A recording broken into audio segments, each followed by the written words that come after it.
தூரமோ அவ்வளவு தூரமாய் அவருடைய கிருபை இருக்கிறதாம். அல்லேலூயா, ஸ்தோத்திரம். கிழக்குக்கு மேற்குக்கும் எவ்வளவு தூரமோ அவ்வளவு தூரமாய் இருக்கிறதாம். கொஞ்சம் கிருபை அல்ல, கொஞ்சம் இரக்கம் அல்ல, கொஞ்சம் அன்பு இல்ல, அளவு கடந்த அன்பு. ஆமென், ஸ்தோத்திரம்.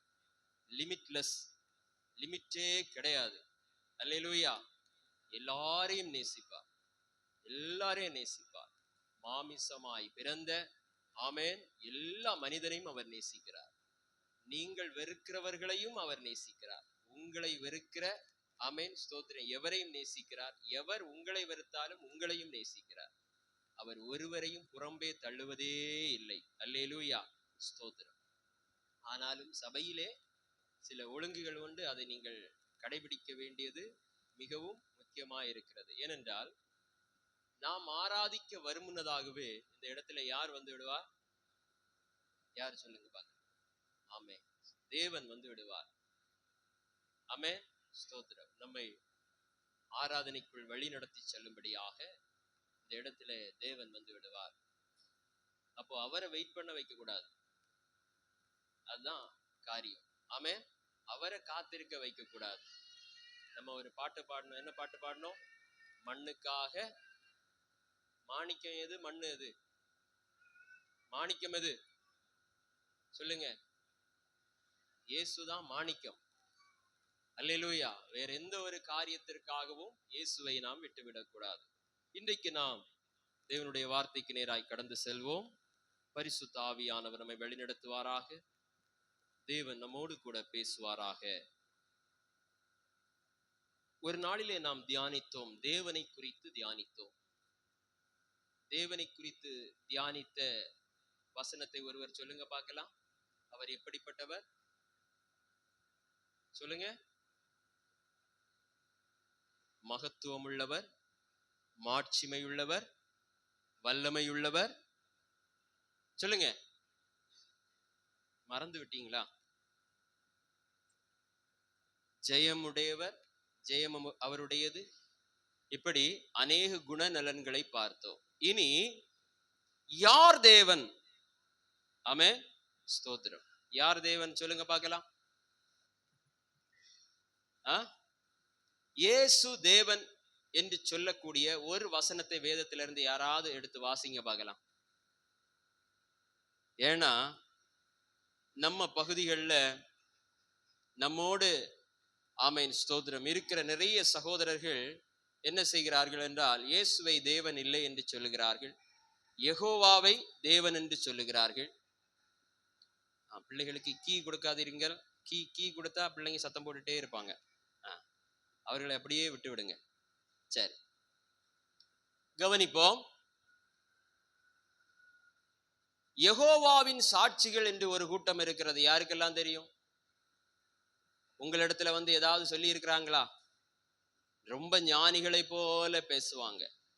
இன்னும் இயேசுவை தேவன் அல்ல என்று சொல்லுகிற எல்லாருக்கும் பதில் கொடுக்கும்படியாக வேதத்திலிருந்து நாம் சில வசனங்களை தியானிக்க போகிறோம். யெகோவாவின் சாட்சிகள் புதிய ஏற்பாட்டை ஏற்றுக்கொள்ள மாட்டார்கள். என்ன செய்ய மாட்டார்கள்? புதிய ஏற்பாட்டை ஏற்றுக்கொள்ள மாட்டார்கள். பழைய ஏற்பாட்டை மாத்திரமே ஏற்றுக்கொள்வார்கள். முதல்ல அவர்களை பற்றி நீங்கள் அறிந்து கொள்ள வேண்டும். இயேசுவை அவர்கள் அவமதிப்பதில்லை. அவர் இந்த உலகத்திற்கு வந்ததை நம்புவார்கள். ஆனால் தீர்க்க தரிசன புஸ்தகங்களில் சொல்லப்பட்டது இவர் அல்ல என்று சொல்லி அவர்கள் வாதிடுவார்கள். ஆமென். இயேசுதான் தேவன் என்று சொல்லக்கூடிய ஆமென் ஸ்தோத்திர வசனங்கள் இருந்தா நீங்க இப்போ தைரியமா வாசிக்கலாம். ஒரு வசனத்தை வாசிங்க பார்ப்போம். நம்ம சபை எப்படி வளர்ந்து இருக்கிறதுன்னு பார்ப்போம். நம்ம சபையில ஒரு ஆள்கிட்ட வந்து ஒரு கொஸ்டின் கேட்டா, இந்த சபையில இருக்கிற இங்க ஆராதனையில கலந்து கொள்ளுகிற யாரும் வாசிக்க கூடாது. அதாவது நான் இங்க முன் வரிசையில 1-2 பேரை சொன்னேன். ஆமா, நீங்க ஆயத்தமா இருக்கிறீர்கள். சரி, யாராவது ஒருவர் வாசிங்க பார்க்கலாம். இயேசுதான் ஐயா தேவன், பாருங்கள் வேதாகமத்திலிருந்து நான் உங்களுக்கு சொல்லுகிறேன் அப்படின்னு சொன்னா பாருங்க, இயேசு ஒரு பரீட்சை வச்சா என்ன ஆகிறது? ஆமே, அது இதுக்கெல்லாம் நாங்க பதில் சொல்ல மாட்டோம். அதற்கு மேலான காரியத்தை தான் நாங்க சொல்லுவோம். எடுத்தீங்களா? ஸ்தோத்திரம். சரி, போதும். நம்ம இனி வசனத்தை தியானிப்போம். அல்லேலூயா. தேவ நாம மகிமைப்படுவதாக. ஏசாயா 9வது அதிகாரம் அதனுடைய 6-7 வசனங்களை வாசிப்போம். வசனத்தை எடுத்த உடனே நினைப்பீங்க, ஐயோ இந்த வசனமா, இது எனக்கு நல்லா தெரியுமே. நமக்கு ஒரு பாலகன் பிறந்தார். எல்லாரும் எடுத்துக்கொள்ளுங்கள். பேஜ் நம்பரை சொல்லுங்க. 815. பழைய ஏற்பாட்டில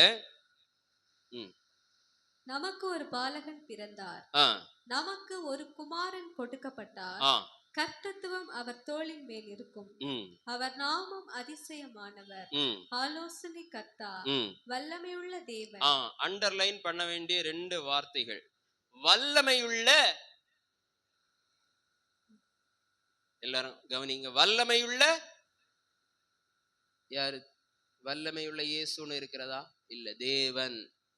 வல்லமையுள்ள மனிதன் இருக்கிறதா? இல்ல, தேவன். ஆமென். தேவன் யார்? இயேசுதான் தேவன் என்று சொல்லக்கூடிய ஆமென் ப்ரூஃப் பைபிள்ல இருக்கிறது. ஆணித்தரமாக இருக்கிறது. அநேக வசனங்கள் இருக்கிறது. ஒவ்வொன்றாய் நாம் பார்க்க போகிறோம். முதலாவது, வல்லமையுள்ள தேவன் யாரு? அந்த பாலகன். எல்லாரும் கவனிங்க. வல்லமையுள்ள தேவன் யாரு? அந்த பாலகன். அவர் அடுத்தது நித்திய பிதா. அவர் நித்திய பிதா. ஆமென். யெகோவாவின் சாட்சிகள் பிதாவை ஏற்றுக்கொள்வார்கள். அல்லேலூயா. பிதாவை என்ன செய்வார்கள்? ஏற்றுக்கொள்வார்கள். ஆனால் இங்கே ஏசாயா தீர்க்கதரிசன புஸ்தகத்திலே அவர்கள் ஏற்றுக்கொண்ட அந்த தீர்க்கதரிசியே சொல்லி இருக்கிறார், இவர் நித்திய பிதா. ஆமென். அல்லேலூயா. சமாதான பிரபு எனப்படும். ஆமென். இந்த வசனம் என்னப்பா? யாரு? மியூசிக் சிஸ்டம் தனியா வச்சிருக்கீங்களா? சரி. சமாதான பிரபு எனப்படும். அல்லேலூயா. இனி வாசியுங்கள். அப்போஸ்தலர் 10வது அதிகாரம் அதனுடைய 43வது வசனத்தை வாசிப்போம்.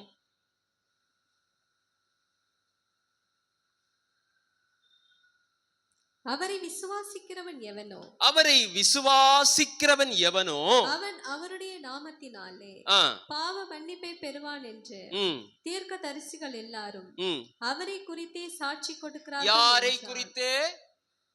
யாரை குறித்து? இயேசுவை குறித்தே சாட்சி கொடுக்கிறார்கள். அதுல ஒரு சாட்சியை வாசித்தோம். எந்த சாட்சி? ஏசாயா 9:6-7. ஆமென். இந்த இயேசுவை பற்றி பழைய ஏற்பாட்டிலே எங்கிருந்து சொல்லப்பட்டிருக்கிறது தெரியுமா? சொல்லுங்க பார்க்கலாம். ஆதியாகமம் 1வது அதிகாரத்திலிருந்தே சொல்லப்பட்டிருக்கிறது. ஆமென். எடுத்துக்கொள்ளுங்கள். அதனுடைய 3வது அதிகாரத்தின் 15வது வசனத்தை வாசியுங்கள். உனக்கும் ஸ்திரீக்கும் உன் வித்துக்கும் அவள் வித்துக்கும் பகை உண்டாக்குவேன். அவர் உன் தலையை நசுக்குவார், நீ அவர் குதிகாலை நசுக்குவாய் என்றார். ஆமென். இங்கே அவர் உன் தலையை நசுக்குவார். என்ன 1வது அதிகாரத்திலிருந்து சொன்னேன், 3வது அதிகாரத்திலிருந்து வாசிக்கிறேன்னு பாக்குறீங்களா? 1வது அதிகாரத்திலே ஆமென் ஆதியிலே தேவன். எந்த தேவன்? வல்லமையுள்ள தேவன். ஆதியாகமம் 1வது அதிகாரத்தின் 1வது வசனத்தோடு தொடர்புடையதுதான் யோவான் 1:1. வாசியுங்கள். யோவான் 1:1 தொடர்ந்து வாசிப்போம்.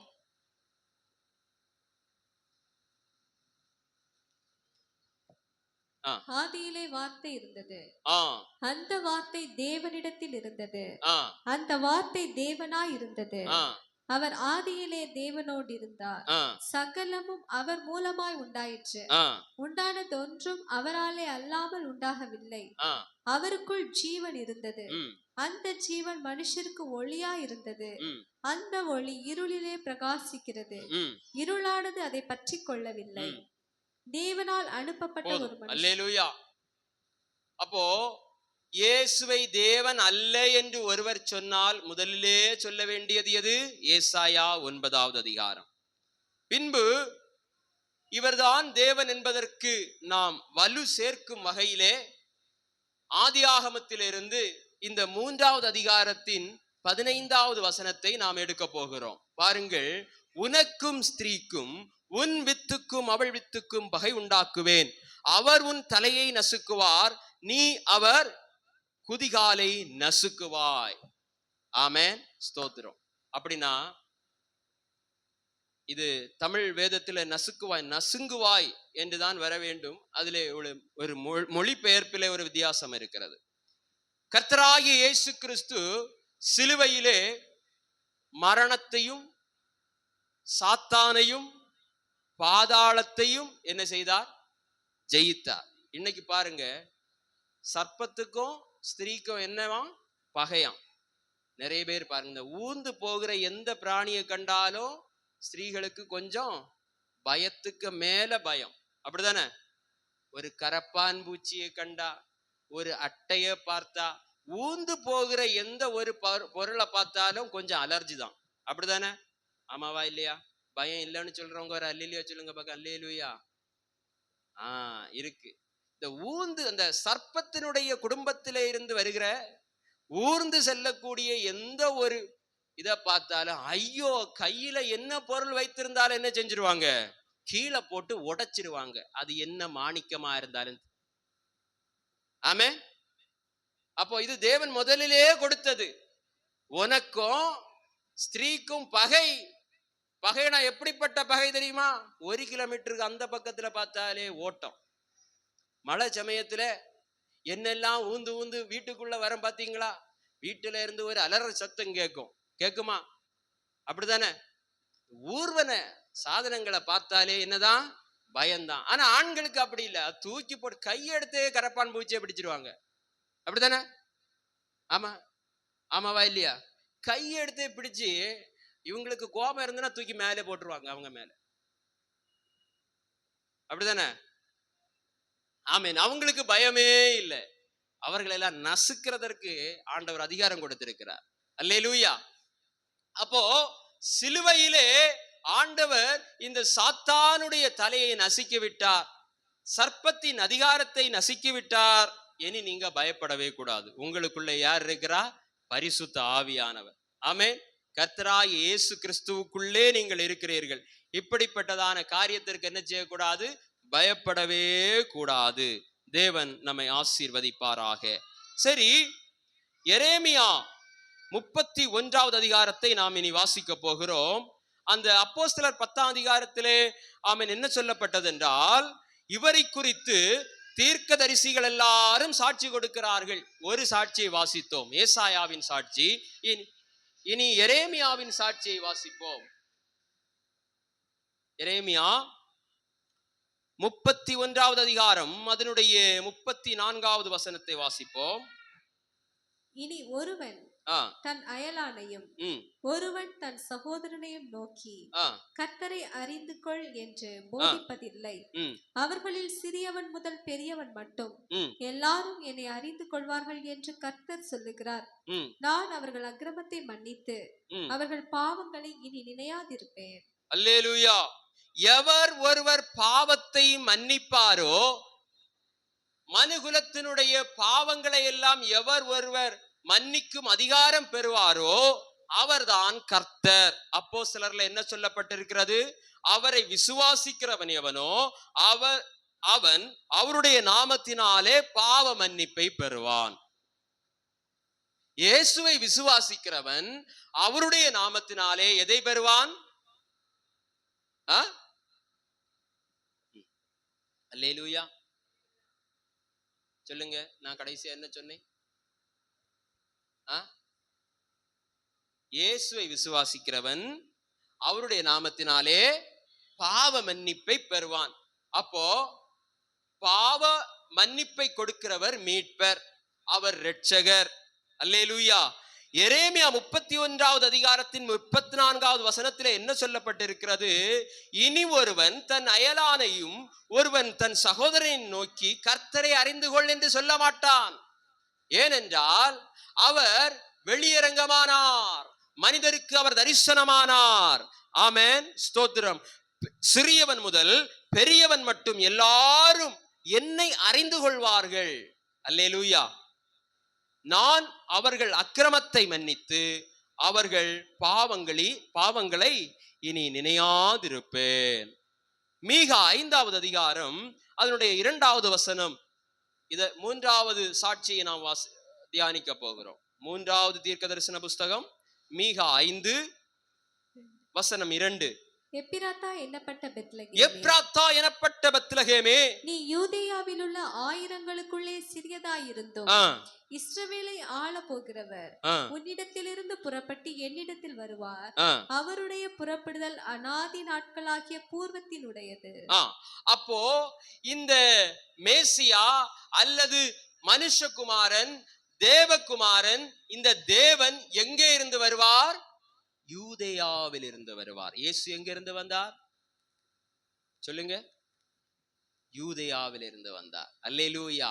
யூதா கோத்திரத்தில் இருந்து வந்தார். பாருங்கள் 3வது. இனி வாசியுங்கள் யோவான் 3வது அதிகாரம் 16வது வசனத்தை வாசிப்போம். தேவன் தம்முடைய ஒரே பேரான குமாரனை விசுவாசிக்கிறார். நல்லா கவனிங்க. தேவன் தம்முடைய ஒரே பேரான ஒரே குமாரன். ஆமென், அல்லேலூயா.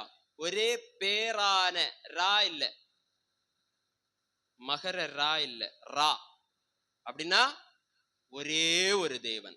அல்லேலூயா. ஒரே பேரான குமாரனை விசுவாசிக்கிறவன் எவனோ அவன் கெட்டு போகாமல். போதும். இதை இப்படி வாசிங்க. தேவன் தம்முடைய ஒரே பேரான குமாரனை விசுவாசியாதவன் எவனோ அவன் என்ன செய்வான்?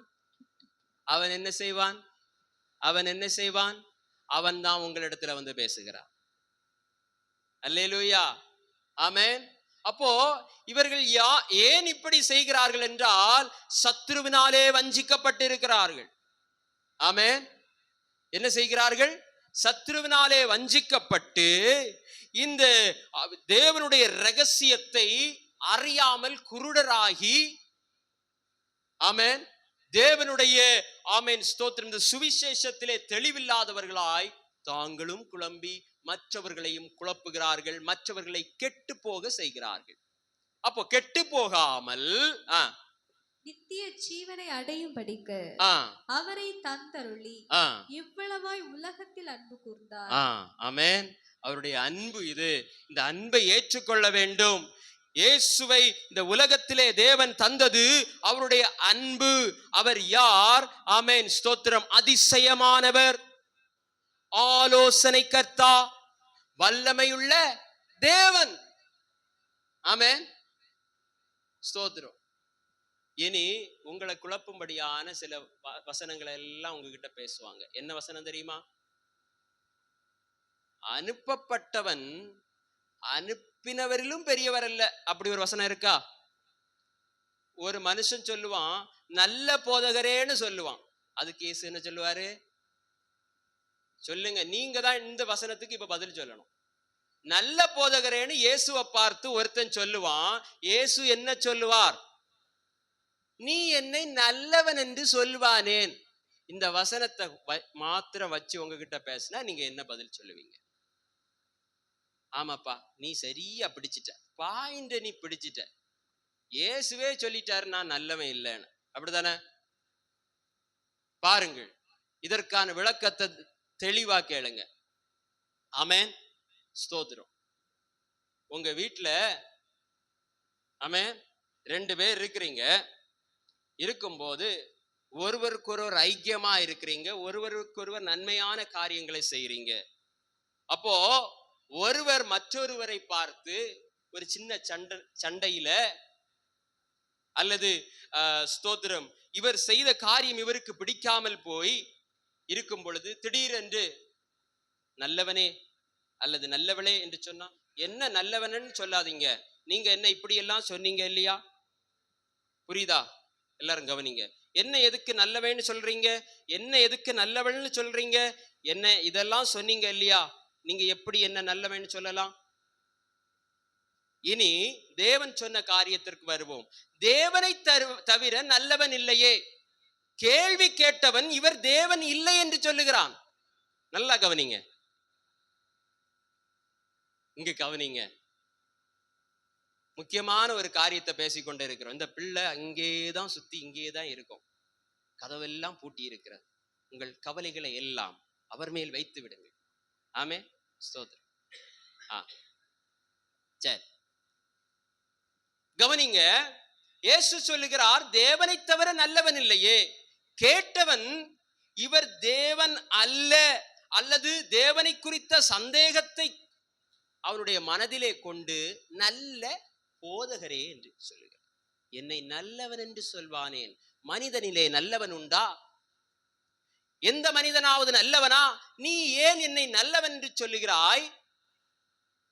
ஆமென். தேவனை தவிர நல்லவன் இல்லையே. அப்போ உன்னுடைய வாயினாலே நான் நல்லவன் என்று நீ சொல்லுகிறாய். புரியுதா? ஆமென். உன்னுடைய வாயினாலே நீ என்ன சொல்லுகிறாய்? உன்னுடைய இருதயமே சொல்லுகிறது நீ நல்லவன் என்று சொல்லுகிறாய். ஆமென், ஸ்தோத்திரம். எல்லாரும் பாருங்க, நல்லவர் ஒருவரும் இல்லை. முதல் பாயிண்ட், தேவனை தவிர நல்லவர் ஒருவரும் இல்லை. தேவன் நல்லவர். மூன்று காரியம். எப்படி? முதல்ல என்ன சொன்னேன்? நல்லவர், நல்ல மனிதன் இல்லை. ஆமென். இரண்டாவது என்ன சொன்னேன்? தேவனை தவிர நல்லவர் இல்லை. மூன்றாவது, தேவன் நல்லவர். இந்த காரியம் தான் அங்கே வெளிப்பட்டது. ஆமென், அல்லேலூயா. தேவனை அவன் விசுவாசியாதபடியினாலே அவன் நல்ல போதகரே என்று சொன்ன அவனுடைய உள்ளத்தின் ஆழத்தை அறிந்து இயேசுவை தேவன் தான் நல்லவர் என்று அந்த இடத்துல சொன்னார். இதே சிந்தனையோடு அந்த பகுதியை படித்து பாருங்க, இதே சிந்தனையோடு வேதத்தை நீங்க தியானித்து பாருங்க, நீங்க எவருக்கும் விடை கொடுக்க முடியும். அல்லேலூயா. தொடர்ந்து நாம் வாசிப்போம். 1 தீமோத்தேயு 3வது அதிகாரம் அதனுடைய 16வது வசனத்தை வாசிப்போம்.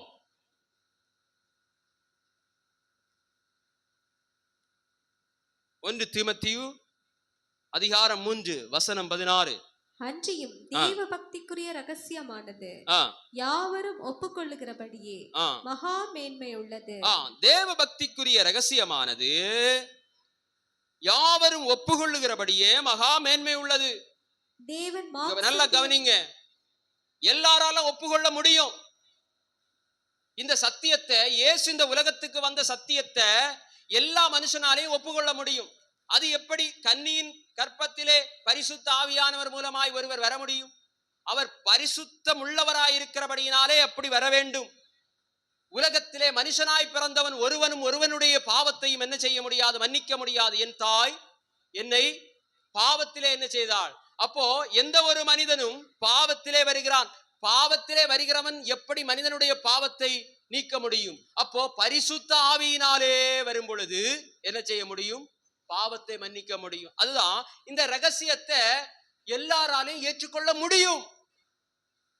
ஆமென், அல்லேலூயா. தொடர்ந்து வாசிங்க. இது மகா மேன்மை உள்ளது. தேவன் மாம்சத்திலே வெளிப்பட்டார். தேவன் மாம்சத்தில் வெளிப்பட்டார். யார் வெளிப்பட்டார்? தேவன் வெளிப்பட்டார். அல்லேலூயா. தொடர்ந்து வாசிப்போம். ஆவியிலே நீதி உள்ளவர் என்று விளங்கப்பட்டார். தேவ தூதர்களால் காணப்பட்டார். புறஜாதிகளிடத்தில் பிரசங்கிக்கப்பட்டார். உலகத்திலே விசுவாசிக்கப்பட்டார். மகிமையிலே ஏறெடுத்துக் கொள்ளப்பட்டார். போதும். அல்லேலூயா, ஸ்தோத்திரம். எத்தனை வசனம் வாசித்திருக்கிறோம்? ஆமென். 50க்கும் அதிகமான வசனங்கள் இயேசுவே தேவன் என்று சொல்லுகிறது. இயேசுவை மாத்திரம் தேவன் என்று சொல்லுகிறது. கூட இருந்த அப்போஸ்தலர்களை சொல்லவில்லை. தூதர்களை சொல்லவில்லை, அவருடைய சகோதரர்களை சொல்லவில்லை, அவருடைய தாய் தந்தையரை சொல்லவில்லை, ஒரு வசனம் கூட சொல்லவில்லை, ஒரு வசனம் கூட சொல்லவில்லை, ஒரு வார்த்தை கூட சொல்லவில்லை. வேற யாரையும் தேவன் என்று சொல்லி அவரை பணிந்து கொள்ளும்படியாக, அவர்களை ஆராதிக்கும்படியாக வேறு எவரையுமே சொல்லவில்லை. வேதத்திலே சொல்லப்பட்டது ஆதியாகமம் முதல் வெளிப்படுத்தல் வரை இயேசுவே தேவன், இயேசுவே தேவன், இயேசுவை அல்லாமல் வேறு தேவன் இல்லை என்று சொன்னாலும் மக்கள் எப்படியாவது ஆமென் தேவன் இல்லை என்று சொல்லுகிற ஒரு காரியத்தை தான் வணங்குகிறார்கள். இது எப்படி வந்தது? மோசேயினுடைய காலத்திலே ஒரு வெண்கல சர்ப்பம் செய்யப்பட்டதே, அந்த சர்ப்பத்தை கூட வணங்கினாங்க. ஆமென், ஸ்தோத்திரம். மோசேயினுடைய நாட்களிலே அவர் கற்பனையை பெற்றுக் கொள்ளும்படியாக மலையின் மேல இருக்கிற நாட்களிலே தங்களுடைய பொன் ஆபரணங்களினாலே கன்று குட்டியை வார்ப்பித்தார். ஒரு கன்று குட்டியாவது ஒரு மனிதனை மீட்டதுண்டா? ஆமென். ஒரு விக்கிரகமாவது ஒரு மனிதனுடைய பாவங்களை மன்னித்ததுண்டா? ஏதேனும் அற்புதங்களை செய்ததுண்டா? இல்லை. ஆனால் இயேசு எத்தனை அற்புதங்களை செய்தார்! அவர் மரித்து உயிர்த்தெழுந்தார், தான் சொன்னபடியே உயிர்த்தெழுந்தார். யாரால் காணப்பட்டார்? உலகத்திலே இருந்த சீஷர்களாலே காணப்பட்டார், புறஜாதிகளாலே காணப்பட்டார், தன்னுடைய சொந்த ஜனங்களாலே காணப்பட்டார். அந்த தேவனுடைய வார்த்தையை விசுவாசியுங்கள். அல்லேலூயா, ஆமென், ஸ்தோத்திரம். பிலிப்பியர் 2வது அதிகாரம் வசனம் 10 வாசிப்போம். பிலிப்பியர் அதிகாரம் 2 வசனம் 10. இயேசுவின் நாமத்தில், இயேசுவின் நாமத்தில் வானோர் பூதலத்தோர் பூமியின் கீழானோருடைய முழங்கால் யாவும் முடங்கும் படிக்கும். ஆமென். இயேசுவின் நாமத்தில், இயேசுவின் நாமத்தில். அல்லேலூயா. யோவான் ஒரு தூதனை பணிந்து கொள்ளும்படியாய் சென்றான். தூதனுடன் என்ன சொல்லுகிறார்? ஆமென், அல்லேலூயா. நீ தேவனை தவிர வேற யாரையும் என்ன செய்யக்கூடாது? பணிந்து கொள்ளக்கூடாது. இந்த இடத்துல என்ன வாசிக்கிறோம்? இயேசுவின் நாமத்தில் வானோர் பூதலத்தோர் பூமியின் கீழானோருடைய முழங்கால் யாவும் முடங்கும். ஆமென், ஸ்தோத்திரம். யோவான் 5வது அதிகாரம் அதன் 22வது வசனத்தை வாசிப்போம். யோவான் அதிகாரம் 5 வசனம் 22. அன்றியும் பிதாவை கனம் பண்ணுகிறது போல. நல்ல கவனி. அன்றியும் பிதாவை கனம் பண்ணுகிறது போல எல்லாரும் குமாரனையும் கனம் பண்ணும்படிக்கு. எவ்வளவு அழகான வசனம். யெகோவாவின் சாட்சிகளே, நீங்கள் பிதாவை கனம் பண்ணுகிறீர்கள் அல்லவா? அந்த கனத்தை யாருக்கு கொடுக்க வேண்டுமா? யாருக்கு கொடுக்க வேண்டுமா? குமாரனுக்கு கொடுங்கள். அல்லேலூயா, அல்லேலூயா. நீங்கள் பிதாவை கனம் பண்ணுகிறது கொஞ்சம் குறைவாய் அல்ல, அதை போல நீங்கள் குமாரனையும் கனம் பண்ணும்படிக்கு யாரு கொடுத்ததாம்? பிதாவானவர் தாமே. பிதாவானவர் தாமே ஒருவருக்கும் நியாய தீர்ப்பு செய்யாமல் நியாய தீர்ப்பு செய்யும் அதிகாரம் முழுவதையும் குமாரனுக்கு கொடுத்திருக்கிறார். அல்லேலூயா. அப்போ நீதிபதி யாரு? இயேசு. ஆமென், அல்லேலூயா. தண்டிக்கும் அதிகாரம், மன்னிக்கும் அதிகாரம், நியாய தீர்ப்பு செய்யும் அதிகாரம் யாரிடத்தில் இருக்கிறது? உங்களுக்கு ஒரு பிரச்சனை இருக்கிறது என்று சொன்னால், இந்த உலகத்திலே தீர்க்க முடியாத பிரச்சனைக்கு கடைசியா எங்க போவாங்க? சொல்லுங்க. கோர்ட்டுக்கு போவாங்க, இல்லையா? எங்க போவாங்க? கோர்ட்டுக்கு போவாங்க. அங்கே ஒரு நீதிபதி இருப்பார். அந்த நீதிபதி வழக்குகளை விசாரித்து ஒரு தீர்ப்பை சொல்லுவார். அந்த தீர்ப்புக்கு 2 பேரும் கட்டுப்பட்டு ஆக வேண்டும். ஆமாவா இல்லையா? அப்படித்தானே? சரி, இங்கே இருக்கிற நீதிபதி ஒரு தீர்ப்பை சொல்லி, இல்லை நான் இதைவிட உயர் நீதிமன்றத்திலே நான் என்ன செய்கிறேன், என்னுடைய மனுவை கொடுக்கிறேன் என்று சொல்லி அவர் என்ன செய்வார்? அப்பீல் பண்ணுவார். இனி அந்த உயர் நீதிபதி என்ன சொல்லுகிறாரோ அதை செய்தாக வேண்டும். என்ன செய்யணும்? ஆமே, அப்படித்தானே? சுப்ரீம் கோர்ட் அதை என்ன செய்யக்கூடாது? மீறவே கூடாது. நீதிமன்ற அவமதிப்பு வழக்கு வந்துவிடும். நீதிபதியை அவமதித்தால் என்ன நடக்கும்? அல்லேலூயா. அப்போ இந்த நீதிபதி இருக்க வேண்டிய இடத்துல இருக்கிறது யாரு? கர்த்தராகிய இயேசு கிறிஸ்து. அந்த உரிமையை, அந்த பொறுப்பை, அந்த அதிகாரத்தை கொடுத்தவர் யார்? பிதாவானவர் தாமே. பிதாவானவர் ஒருவருக்கும் என்ன செய்ய போவதில்லையாம்? நியாய தீர்ப்பு செய்ய போவதில்லை. யாரையும் அடிக்க போவதும் இல்லை. ஆமென், ஸ்தோத்திரம். யாரையும் அவர் மன்னிக்க போவதும் இல்லை, யாரை ரட்சிக்க போவதும் இல்லை. இந்த 3 காரியத்தையும் செய்யும் அதிகாரம் யாருடைய கரத்திலே இருக்கிறது? இயேசுவுடைய கரத்திலே இருக்கிறது. சரி, இந்த இயேசுவினுடைய கரத்திலே இருக்கிறதே, இவர் ஒரு குமாரன் அல்லவா? இந்த குமாரனுடைய தாய் தகப்பனிடத்திலே போய் சென்று ஆமென் நம்முடைய பரிதாபங்களை சொல்லி நம்ம அவங்க கிட்ட இருந்து இரக்கத்தை வாங்க முடியுமா? அவர் உங்களுக்கு என்ன சொல்லுகிறாரோ அதன்படி செய்யுங்கள். இன்னைக்கும் நிறைய பேரு குறுக்கு வழியா, அது அவங்க அம்மா கிட்ட போய் நம்ம என்ன செஞ்சிடலாம்? பேசி இயேசுட்ட சொல்லி நம்ம என்ன செஞ்சிடலாம்? ரட்சிப்பை வாங்கிடலாம். அவங்க அப்பாட்ட போய் சொல்லி நம்ம மன்றாடி, அல்லது தூதர்கள்ட்ட சொல்லி, அல்லது அப்போஸ்தலர்கிட்ட சொல்லி நம்ம மன்றாடி, அல்லது ஒரு பெரிய ஊழியக்காரர்கிட்ட போய் சொல்லி நம்ம மன்றாடி வாங்கிடலாம். அல்ல, நியாய தீர்ப்பு கொடுப்பது இயேசு. ஆமென். பாவத்தை மன்னிப்பது இயேசு. அவரிடத்துல மட்டும்தான் முடியும். நீங்க மரியாளிடத்துல போவீங்கன்னு சொன்னா அவங்க நேர கை காட்டுறது யாரதான் கை காட்டுவாங்க?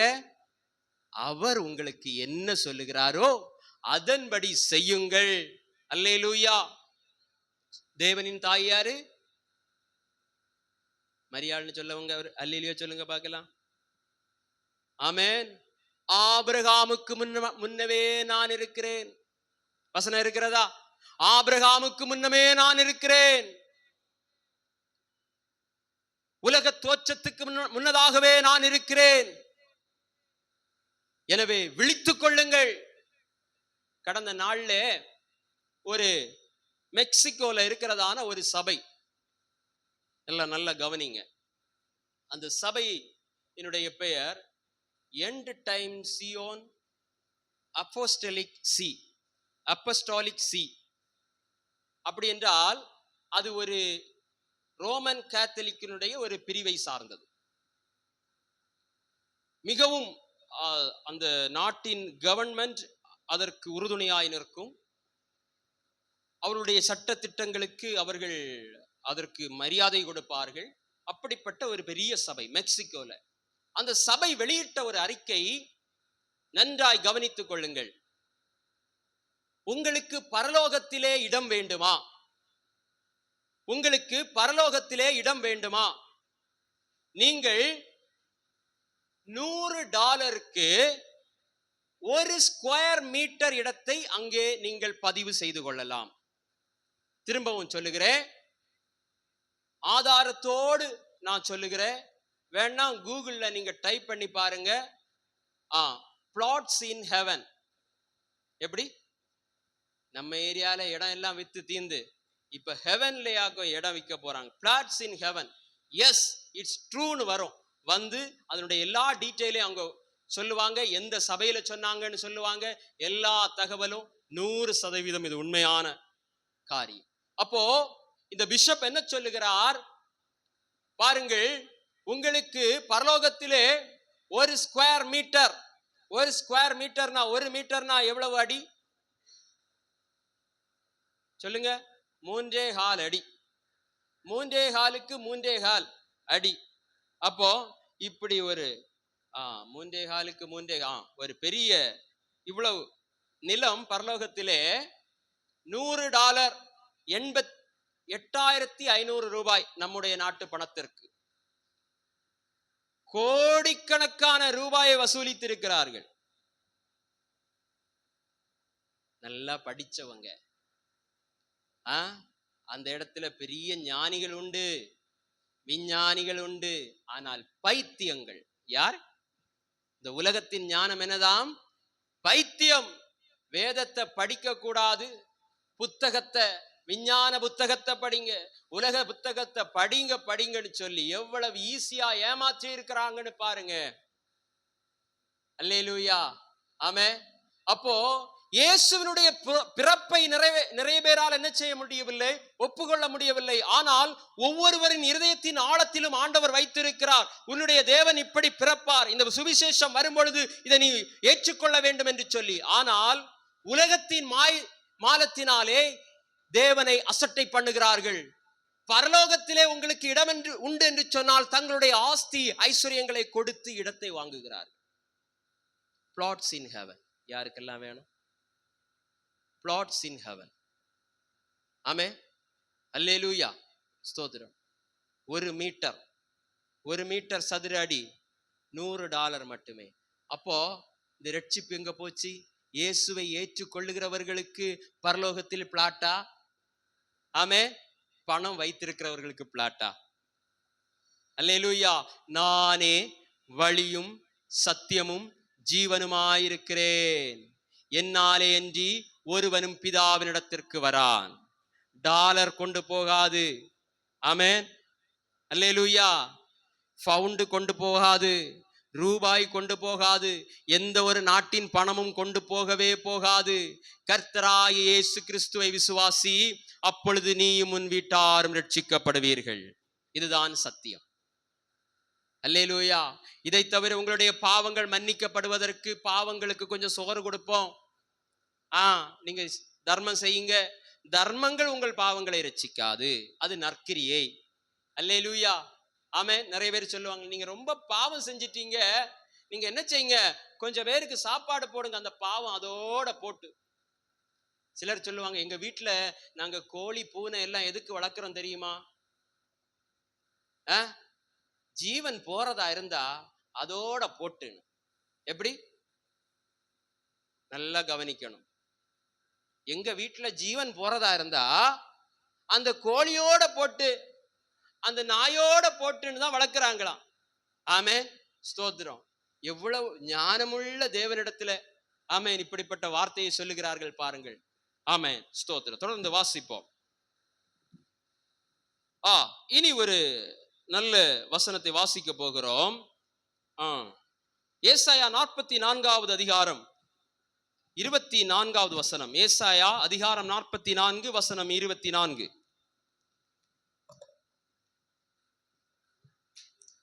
உன் மீட்பரும் தாயின் கர்ப்பத்தில் உன்னை உருவாக்கினவருமான கர்த்தர் சொல்லுகிறதாவது, நானே எல்லாவற்றையும் செய்கிற கர்த்தர், நான் ஒருவராய் வானங்களை விரித்து நானே பூமியை பரப்பினவர்.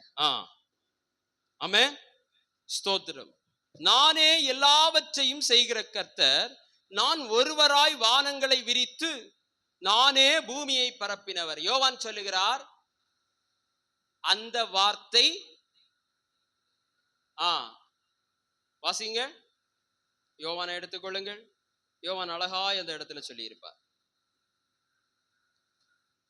சகலமும் அவர் மூலமாய் உண்டாயிற்று, ஆதியிலே வார்த்தை இருந்தது. போதும். சகலமும் அவர் மூலமாய் உண்டாயிற்று, உண்டானதொன்றும் அவரே அல்லாமல் உண்டாகவில்லை. இனி ஏசாயா 44வது அதிகாரம் 24வது வசனம் என்ன சொல்லுகிறது? உன் மீட்பரும் தாயின் கற்பத்தில் உன்னை உருவாக்கிறவருமான கர்த்தர் சொல்லுகிறதாவது, நானே எல்லாவற்றையும் செய்கிற கர்த்தர், நான் ஒருவராய் வானங்களை விரித்து பூமியை பரப்பினவர். அல்லேலூயா, ஆமென், ஸ்தோத்திரம். தேவநாம மகிமைப்படுவதாக. சரி, 25 என்ன சொல்லப்பட்டிருக்கிறது? நான் கட்டுக்கதைக்காரரின் குறிகளை அபத்தமாக்கி. கட்டுக்கதைக்காரர்கள் அவருடைய குறிகளை அபத்தமாக்கி, சொல்லுகிறவர்களை நிர்மூடராக்கி, குறி சொல்லுகிறவர்களை நிர்மூடராக்கி, ஞானிகளை வெட்கப்படுத்தி அவர்கள் அறிவை பைத்தியமாக பண்ணுகிறவர். ஆமென். தேவனுக்கு இருக்கிற குணம் அப்படிதான். பெரிய ஞானின்னு சொல்லுவான், எத்தனை பேர் பிளாட் வாங்கினான்னு தெரியல அங்க. ஆமென், ஸ்தோத்திரம். கடைசியில கண்டுபிடிச்சிருக்கிறாங்க, இந்த உலகத்துல நடந்ததுல பெரிய ஸ்கேம் என்னன்னா இதுதான். அல்லேலூயா, ஆமென். கொஞ்சம் அறிவு வந்தவங்க கூட ஒரு இடத்த வாங்கணும்னா இடத்த போய் பார்க்காம வாங்குவாங்களா? சொல்லுங்க. இடத்த போய் பார்க்காம நீங்க இடம் வாங்குவீங்களா? ஐயோ, இடத்த பார்த்து இந்த இடம் உயர்வான இடத்துல இருக்கிறதா, தாழ்ந்த இடத்துல இருக்கிறதா, இங்க தண்ணி கிடைக்குமா, இந்த மண்ணின் தரம் என்ன, இங்க வீடு கட்டுனா வீடு நிக்குமா, அப்படித்தானே? பக்கத்துல எவ்வளவு வீடு இருக்கு, பக்கத்துல மரங்கள் இருக்கிறதா, இனி இது என்ன இடம், இது புறம்போக்கா, இது கவர்மெண்ட் ஏதாவது இதுக்கு சீல் பண்ணி வச்சிருக்கிறாங்களா, எவ்வளவு காரியங்களை பார்ப்போம். அப்ப அவர் என்ன செய்கிறார்? ஞானிகளை வெட்கப்படுத்தி அவர்கள் அறிவை பைத்தியமாக பண்ணுகிறவர், கட்டுக்கதைக்காரர்களின் குறிகளை அபத்தமாக்கி. ஆமென். இந்த இடத்துல சொல்லுகிறேன் பாருங்க, தேவனை நாம் நன்றாய் அறிந்திருக்கிறோம், இன்னும் அறிய வேண்டும். இந்த இடத்துல வந்து ஆராதிக்கிற எவர் ஒருவரும் குறி சொல் கேட்கிறதற்கு செல்லுகிறவர்களை ஆமென் என்கரேஜ் பண்ணவும் கூடாது. யாரும் குறி கேட்கவோ ஜோசியம் கேட்கவோ கணக்கு கேட்கவோ போகவே கூடாது. ஆமென். உங்களுக்கு என்ன கஷ்டம் வரலாம், உங்களுக்கு ஆமென் எப்படிப்பட்டதான நிலைமையும் வரலாம். அவர் என்ன செய்வார் தெரியுமா? குறி கேட்கிறவர்களுடைய என்ன செய்கிறாராம்? அவர்களை நிர்மூடராக்குகிறாராம். சாதா மூடன் அல்ல, நிர்மூடன். ஆமென். அப்ப ஆண்டவர் பாப்பார், நீ இவ்வளவு சத்தியத்தையும் அறிஞ்சிட்டு இந்த மூடன்கிட்ட வந்திருக்கிறியா? மாமிசமான ஆமென் ஜெபத்தை கேட்கிறவரே, மாமிசமானவன், கூப்பிடுகிறவன், குறி கேட்கிறவன், அதாவது கள்ள தீர்க்கதரிசி, எல்லாரும் யாரை பார்த்துதான், யாரை நோக்கி தான் கூப்பிடுவான் தெரியுமா? யாரை பார்த்து கூப்பிடுவான்? தேவனை நோக்கி தான் கூப்பிடுவான். ஏன்? அன்னைக்கு தேவனை குறித்து நாம் வாசித்தோம், நானே தேவன், என்ன என்று இங்க வேற யாரும் இல்ல. அல்லேலூயா, ஆமென். இங்க வேற யாரும் கிடையாது. அப்போ எந்த மதத்துல இருந்தாலும் சரி, எந்த ஜோசியனா இருந்தாலும் சரி, குறி சொல்லுகிறவனா இருந்தாலும், நாள் பார்க்கிறவன், நட்சத்திரம் பார்க்கிறவன், மந்திரவாதி, தேவனுடைய எந்த ஒரு வழி நடத்துதலும் இல்லாமல் அவருடைய அனுமதியை பெறாம ஒண்ணுமே செய்ய முடியாது. அல்லேலூயா. இங்க வேற யாரும் இல்லை. ஆளுகை அவருடையது, ராஜ்யம் அவருடையது. அல்லேலூயா. குறுக்கு வழியில போனாலும் அங்க அவர் தான் இருப்பார். நான் வானத்துக்கு ஏறினாலும் அங்கேயும் இருப்பேன். ஆமா, எந்த சாத்தான் மூலமா செய்யலான்னு போனாலும் சாத்தான் ஆண்டவரே இப்படி ஒரு விண்ணப்பம் வந்திருக்கிறது, நான் நிறைவேற்றி கொடுக்கட்டுமான்னு அங்க அவன் வந்து நிற்பான். அப்படித்தானே? தேவபுத்திரர் இருக்கிற இடத்துல என்ன வந்து நின்னானா சாத்தா? ஆமா, எல்லாரையும் உலகமெங்கும் சுற்றி விட்டு தேவ சமூகத்திலே தேவபுத்திரர் இருக்கிற இடத்துல வந்து நின்னானா. ஆமென். அவன் அங்க வந்து நின்னுதான் பெர்மிஷன் வாங்க முடியும். அல்லேலூயா. அப்ப ஆண்டவருக்கு தெரியும், ஓ, நம்மிடத்துல ஜெபித்த ஆத்துமா, நம்மிடத்துல உபவாசித்த ஆத்துமா, என்னுடைய சரீரமாகிய சபையில இணைந்திருந்த ஆத்துமா இவன் மூலமாய் வருகிறதா? பாருங்க. அல்லேலூயா. நான் நேரடியா தேவனிடத்துல போகும் சிலாக்கியத்தை பெற்றிருக்கிறோம். ஆமென். எந்த சூழ்நிலை ஆனாலும் சரி, எந்த கஷ்டம் ஆனாலும் சரி, குறி கேட்கிறவர்களிடத்துல, கணக்கு பார்க்கிறவர்களிடத்துல, ஆமென் ஸ்தோத்திரம், பெலிசூனியம் பண்ணுகிறவங்க இடத்துல. ஏன் இதை சொல்லுகிறேன்னு சொன்னா, நிறைய கிறிஸ்தவர்கள் போகிறார்கள், என்னுடைய கஷ்டம் தீர்ந்தால் போதும், என்னுடைய பிள்ளைகளுடைய கஷ்டம் தீர்ந்தால் போதும், எனக்கு ஒரு வழி கிடைத்தால் போதும் என்று சொல்லி செல்கிறார்கள். கடைசியிலே எங்கதான் வந்து நிற்க வேண்டும்? தேவனிடத்துல தான் வந்து நிற்க வேண்டும். அல்லேலூயா. நிறைய மனம் திரும்பின மந்திரவாதிகளுடைய சாட்சிகளை கேட்டு பாருங்க. ஆமென் ஸ்தோத்திரம். அவர்கள் எல்லாரும் சொல்லுகிற ஒரு காரியம், எல்லாருக்கும் மந்திரவாதம் செய்வோங்க, இந்த ஜெபிக்கிற கிறிஸ்தவங்களுக்கிட்ட எங்க மந்திரவாதம் பலிக்காது. எத்தனை சாட்சியை கேட்டிருப்பீங்க. அல்லேலூயா.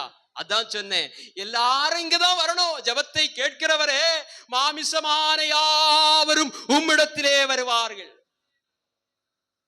அது எந்த உலகத்தின் சக்தியா இருந்தாலும் சரி, எந்த உலகத்தின் பவரா இருந்தாலும் சரி. ஓ, அதிசயமான, அவங்க ஒரு பெரிய அதிசயத்தை செய்யறாங்க, அந்த கோயில்ல செய்யறாங்க, அவர் செய்கிறார், இந்த ஆனந்தா செய்கிறார், அந்த ஆனந்தா செய்கிறார், எல்லா ஆனந்தாவும் அங்கதான் வந்து நிக்கணும். ஆமே, தேவநாம மகிமைப்படுவதாக. யோவான் 4வது அதிகாரம் அதனுடைய 25வது வசனத்தை வாசிப்போம். 23 வாசியுங்களேன். உண்மையாய் தொழுது கொள்ளுகிறவர்கள் பிதாவை ஆவியோடும் உண்மையோடும் தொழுது கொள்ளும் காலம் வரும், அது இப்பொழுதே வந்திருக்கிறது. இந்த இடத்துல ஒரு காரியம் பாருங்கள். ஒரு ஸ்திரீ, ஆமென், ஸ்தோத்திரம். அது துவக்கம் எதில் வருகிறது? அப்பொழுது 8வது வசனம். அப்பொழுது சமாரியா நாட்டாளாகிய ஒரு ஸ்திரீ தண்ணீர் மொள்ள வந்தாள். இயேசு அவளை நோக்கி, தாகத்துக்கு தா என்றார். இந்த சமாரியா நாட்டு ஸ்திரீ இடத்திலே இயேசு பேசிக் கொண்டிருக்கிறார். அவர் பேசிக் கொண்டிருக்கும் பொழுது யூதர்கள் சமாரியருடனே, இல்ல அதை விட்டுருங்க, 11வது வசனத்தை வாசிங்கள். அதற்கு அந்த ஸ்திரீ, ஆண்டவரே, மொண்டு கொள்ள உம்மிடத்தில் பாத்திரம் இல்லையே, கிணறும் ஆழமாய் இருக்கிறதே, பின்ன எங்கே இருந்து உமக்கு ஜீவ தண்ணீர் உண்டாகும்? இந்த கிணற்றை எங்களுக்கு தந்த நம்முடைய பிதாவாகிய யாக்கோபை பார்க்கிலும் நீர் பெரியவரோ? அவரும் அவர் பிள்ளைகளும் அவர் மிருக ஜீவன்களும் இதிலே குடித்ததுண்டே என்றாள். இயேசு அவளுக்கு பிரதியுத்தரமாக, இந்த தண்ணீரை குடிக்கிறவனுக்கு மறுபடியும் தாகம் உண்டாகும். நான் கொடுக்கும் தண்ணீரை குடிக்கிறவனுக்கோ ஒரு காலம் தாகம் உண்டாகாது. நான் அவனுக்கு கொடுக்கும் தண்ணீர் அவனுக்குள்ளே நித்திய ஜீவ காலமாய் ஊறுகிற நீரூற்றாய் இருக்கும் என்றார். சரி, 22 வாசியுங்கள். நீங்கள் அறியாததை தொழுது கொள்ளுகிறீர்கள், நாங்கள் அறிந்திருக்கிறதை தொழுது கொள்ளுகிறோம். ஏனென்றால் ரட்சிப்பு யூதர்கள் வழியாய் வருகிறது. உண்மையாய் தொழுது கொள்ளுகிறவர்கள் பிதாவை ஆவியோடும் உண்மையோடும் தொழுது கொள்ளும் காலம் வரும், அது இப்பொழுதே வந்திருக்கிறது. தம்மை தொழுது கொள்ளுகிறவர்கள் இப்படிப்பட்டவர்களாய் இருக்கும்படி பிதாவானவர் விரும்புகிறார். தேவன் ஆவியாயிருக்கிறார். அவரை தொழுது கொள்ளுகிறவர்கள் ஆவியோடும் உண்மையோடும் அவரை தொழுது கொள்ள வேண்டும் என்றார். அந்த ஸ்திரீ அவரை நோக்கி, கிறிஸ்து எனப்படுகிற மேசியா வருகிறார் என்று அறிவேன். நல்லா பாருங்க, எல்லா இஸ்ரவேலர்களும் தேவகுமாரன், தேவகுமாரன் என்றால் மேசியா, மேசியா என்று ஒருவர் வருவார் என்பது அவருடைய நியாயப்பிரமாணத்திலே சொல்லப்பட்டது. யெகோவாவின் சாட்சிகளுக்கும் தெரியும், தேவகுமாரன் அல்லது மேசியா என்று ஒருவர் வருவார். அதே நேரத்திலே இஸ்லாமியர்களாயிருந்தாலும் சரி, ஆமென், இயேசுவை ஆமென் தேவன் என்று சொல்லாத இந்த யெகோவா சாட்சிகளை போன்ற இந்த பிரிவினைக்காரர்களும் சரி, இயேசுவை அவமதிப்பதில்லை. இயேசு வந்ததை நம்புவார்கள், அவருடைய போதனையை நம்புவார்கள், எல்லாம் ஏற்றுக்கொள்வார்கள். இயேசு சொன்னாரா, நான் தேவன் சொன்னாரா, இது மட்டும்தான் அவருடைய கேள்வி. அல்லேலூயா. அப்போ இந்த ஸ்திரீ என்ன சொல்லுகிறாள்? மேசியா என்று ஒருவர் வருவார் என்று நாங்கள் என்ன செய்திருக்கிறோம்? வாசிங்க. தேவன் அந்த ஸ்திரீ அவரை நோக்கி, கிறிஸ்து எனப்படுகிற மேசியா வருகிறார் என்று அறிவேன். அவர் வரும்போது எல்லாவற்றையும் நமக்கு அறிவிப்பார் என்றாள். போதும், நல்லா பாத்துடுங்க. அடுத்த இயேசு சொல்லுகிற வார்த்தை என்னது? அதற்கு இயேசு, உன்னுடனே பேசுகிற நானே அவர் என்றார். எல்லாரும் கரங்களை தட்டி தேவனுடைய நாமத்தை மகிமைப்படுத்துவோம். அல்லேலூயா, அல்லேலூயா, அல்லேலூயா. மேசியா யாரு? மேசியா யாரு? இயேசுதான். அல்லேலூயா. இனி உங்ககிட்ட கேட்கிற யாருக்கும் சொல்லி கொடுக்கணும். இயேசுவே தம்முடைய வாயினாலே சொன்னது. இயேசு சொன்னாரான்னு கேட்பாங்க. அவரே சொல்லலையே. அவர் நான் நல்லவனான்னு கேட்டாரு, என்னை அனுப்பினவரை விட நான் பெரியவனான்னு கேட்டாரு. ஆமென். இந்த இடத்துல என்ன சொல்லுகிறார்? உன்னுடனே பேசுகிற நானே அவர். அந்த ஸ்திரீ சொன்னா, மேசியா என்று ஒருவர் வருவார் என்பதை நான் அறிவேன். நீங்கள் குடிக்கும் தண்ணீர் தாகம் உண்டாகும். நான் கொடுக்கிற தண்ணீர் என்ன செய்யாது? தாகம் உண்டாகாது. உன்னோடு பேசுகிற நானே அவர். எப்படி? என்ன குழப்பம்? உன்னோடு பேசுகிற நானே அவர் என்று சொன்னவர் யாரு? சொல்லுங்க ஜெய்சன். ஆமென். இன்னும் அநேக காரியங்கள் இருக்கிறது. ஸ்தோத்திரம். நாம் இப்போது முடிக்க போகிறோம், நமக்கு சமயமாயிற்று. வெளிப்படுத்தல் 11:15. வெளிப்படுத்தின விசேஷத்தின் அதிகாரம் 11:17. 15. ஹalleluya. 7ஆம் தூதன் எக்காளம் ஊதினான். அப்பொழுது உலகத்தின் ராஜ்யங்கள் நம்முடைய கர்த்தருக்கும் அவருடைய கிறிஸ்துவுக்கும் உரிய ராஜ்யங்கள் ஆயின. அவர் சதா காலங்களிலும் ராஜ்யபாரம் பண்ணுவார் என்னும் கம்பீர சத்தங்கள் வானத்தில் உண்டாயின. மேசியா இந்த உலகத்தை ஆளுகை செய்ய போகிறார். ராஜா 1000 வருடம் இந்த உலகத்திலே ஆளுகை செய்ய போகிறார். 7ஆம் தூதன் எக்காளம் ஊதி சொல்லுகிறான், கர்த்தருக்கும் அவருடைய கிறிஸ்துவுக்கும் உரிய ராஜ்யங்களாக இந்த உலகத்தின் ராஜ்யங்கள் எல்லாம் ஆயின. அவர் சதா காலங்களிலும் ராஜ்யபாரம் பண்ணுவார். இந்த இடத்திலே ஆமென், நாம் திரித்துவத்தை நம்புகிறோம். பிதாவாகிய தேவன், குமாரனாகிய இயேசு கிறிஸ்து, பரிசுத்த ஆவியானவர். இவர்கள் 3 பேரும் ஆதியிலிருந்து அந்தம் வரை இருக்கிறார்கள். 3 பேரும் துவக்கமும் முடிவும் இல்லாதவர்கள். ஆதியாகமம் 1:1 தேவன், ஆதியிலே தேவன் வானத்தையும் பூமியையும் படைத்தார். பரிசுத்த ஆவியானவர் என்ன செய்து கொண்டிருந்தார்? அவர் ஜலத்தின் மேல் அசைவாடி கொண்டிருந்தார். ஆமென், அல்லேலூயா, ஸ்தோத்திரம். இப்பொழுது இங்க ராஜ்யங்கள் யாருடைய கையிலே இருக்கிறது? 7ஆம் தூதன் எக்காளம் ஊதினவுடனே உலகத்தின் ராஜ்யங்கள் நம்முடைய கர்த்தருக்கும் அவருடைய கிறிஸ்துவுக்கும் உரிய ராஜ்யங்களாயின. அவர் சதா காலங்களிலும் ராஜ்யபாரம் பண்ணுவார். அவர் யாரை மன்னிக்க வேண்டுமோ அவர்களை மன்னிப்பார். யார் மேலே இரக்கம் கொள்ள சித்தமாயிருக்கிறாரோ அவர்கள் மேலே இரக்கமாயிருப்பார். யாரை ஆமென் நியாயம் தீர்த்து அக்கினி கடலிலே தள்ள வேண்டுமோ அவர்களை அக்கினி கடலிலே தள்ளுவார். யாரை தள்ளுவார்? இயேசுவை ஏற்றுக்கொள்ளாதவர்களை தள்ளுவார். ஆமென். பிதாவை கனம் பண்ணுவது போல குமாரனையும் கனம் பண்ணாதவர்களை அவர் அப்படி தள்ளுவார். அவர் தள்ளுவதல்ல, இவர்களே தங்களுடைய நடவடிக்கையின் மூலமாக, தங்களுடைய கிரியையின் மூலமாக தானாகவே சென்று விடுவார். அல்லேலூயா. ஒருவன் கிறிஸ்துவுக்குள் இருந்தால் அவன் புதிய சிருஷ்டி. புதிய சிருஷ்டி நிச்சயமாகவே பரலோக ராஜ்யத்திற்கு போகும். ஆமென். பாவ மன்னிப்பை பெறாதவர்கள், இயேசு கிறிஸ்துவின் இரத்தத்தினாலே பாவ மன்னிப்பை பெறாதவர்கள் எல்லாரும் நிச்சயமாகவே அக்கினி கடலுக்கு தான் செல்ல வேண்டும். பாவ மன்னிப்பை கொடுக்கும் அதிகாரம் ஆமென் இயேசுவின் தாயினத்தில் இல்லை, இயேசுவின் தகப்பனிடத்திலே இல்லை, அப்போஸ்தலர்களிடத்திலே இல்லை, எந்த ஒரு ஆமென் தூதர்களிடத்திலும் இல்லை, எந்த ஒரு மனிதனிடத்திலேயும் இல்லை, எந்த ஒரு போதகரிடத்திலும் இல்லை, எந்த ஒரு தீர்க்கதரிசினிடத்திலும் இல்லை. அது இயேசுவினிடத்திலே இருக்கிறது. அல்லேலூயா. அது இயேசுவினிடத்திலே இருக்கிறது. அப்போ தேவன் யார்? இயேசு. இயேசுவே தேவன். அல்லேலூயா. எல்லாரும் எழுந்து நிற்கலாமா?